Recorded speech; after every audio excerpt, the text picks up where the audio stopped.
ইতিমধ্যে শিক্ষার্থীদের অযথা হয়রানি এবং আটক না করতে আইন প্রয়োগকারী সংস্থাকে নির্দেশনা দেওয়া হয়েছে। কোনো শিক্ষার্থী যেন হয়রানির শিকার না হয় সেদিকে দায়িত্বশীল সকলকে সতর্কতার সঙ্গে খেয়াল রাখতে হবে। এইচএসসি পরীক্ষার্থীরা নির্বিঘ্নে যেন তাদের পরীক্ষা অংশগ্রহণ করতে পারে সেজন্য সময়সূচি পুনর্নির্ধারণ করা হয়েছে। আটককৃত পরীক্ষার্থীদের মুক্ত করতে দায়িত্বপ্রাপ্ত মন্ত্রণালয় উদ্যোগ নিয়েছে। শিক্ষার্থীদের প্রধান দাবি যেহেতু পূরণ হয়েছে সেহেতু আমরা বিশ্বাস করি শিক্ষার্থীরা শ্রেণীকক্ষে পরীক্ষার হলে ফিরে যাবে। তারা কারো অশুভ রাজনীতি ঢাল হিসেবে ব্যবহার হোক এটা জাতি চায়। পরিবেশ এবং পরিস্থিতি অনুযায়ী শিক্ষা প্রতিষ্ঠান পর্যায়ক্রমে খুলে দেওয়া হবে।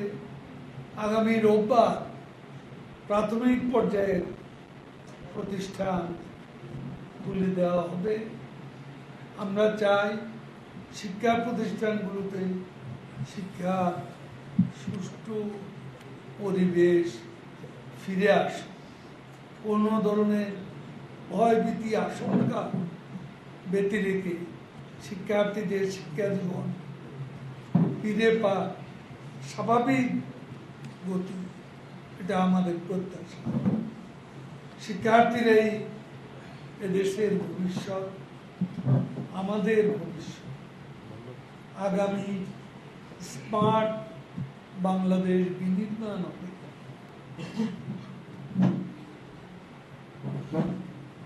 আমরা দেখছি নাগরিক সমাজের অনেকেই চলমান সংকটে তাদের নিজস্ব মতামত ব্যক্ত করছে। আমরা ব্যক্তিগত মতের প্রতি শ্রদ্ধা জানাই, কিন্তু একটা রাষ্ট্রের শান্তি শৃঙ্খলা জনগণের জানমালের নিরাপত্তার বিষয়টিও সকলের বিবেচনায় থাকা উচিত।